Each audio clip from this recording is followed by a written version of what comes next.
break a few eggs and watch. But this morning she was not in the mood to play. It had just turned 7.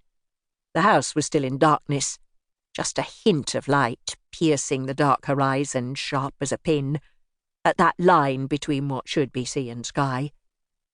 She usually liked the dawn, the possibility of something fresh. She hoped each morning for something different. Any slight variation in routine would be enough. She asked for so little these days. But this morning the new light left her cold. No, that was wrong. Disappointed. It felt as if the dawn itself should be offering more, somehow. That there should be more of a fanfare. Because today something major was at last approaching. Something monumental. Today really was going to be different. Last night she'd hoped for a blood-red sky. Shepherd's delight, isn't that what they said? But no, the coast had been petulant, obscured by a thick layer of sea mist. The house was wrapped in its arms like an unwanted present, forgotten. And now this. Disappointed, she peered out into the darkness at the apologetic creep of light up over the marshes. Fuck it, she muttered, gathering the eggs into her basket as she swung the coop door open, way too hard. It didn't protest. It didn't sag on its hinges or need her to octopus it back into shape. It worked. Everything worked now, or near enough. Everything that was, apart from Helen. And today the man who had broken her intended to make his return. So yes, the day's arrival seemed understated.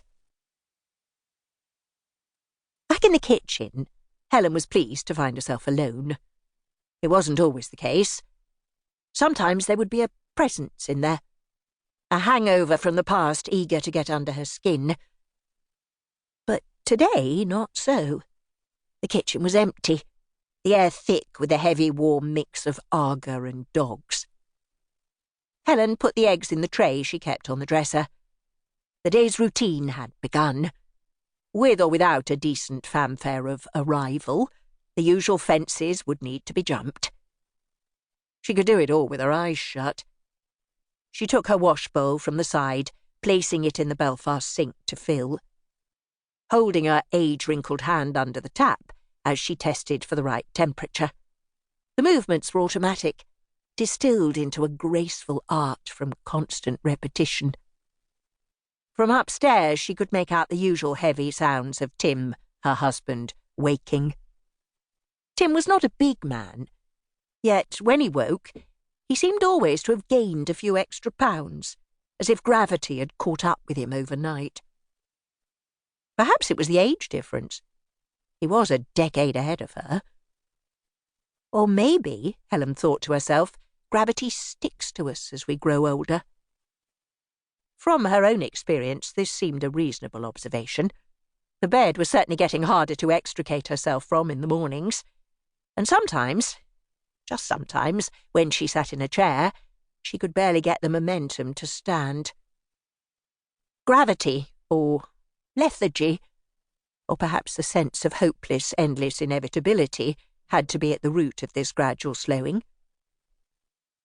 But this morning she had risen before it got light. She had not slept. She had stared at the ceiling, tracing the familiar cracks in the plaster with her dry eyes, noticing to herself where this or that leak had left a blossoming stain, as she counted off the baritone ticks of the grandfather clock.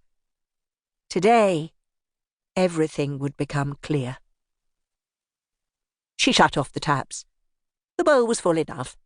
Too much and it would spill. Helen had quite a walk ahead of her. She grabbed a clean flannel from the stack under the sink, lifted the bowl gently, then off she went, sailing into the house. Despite her age, a handful of forgettable digits more than 50, she was a graceful woman. There had been no need for ballet lessons and deportment. Helen had always walked well.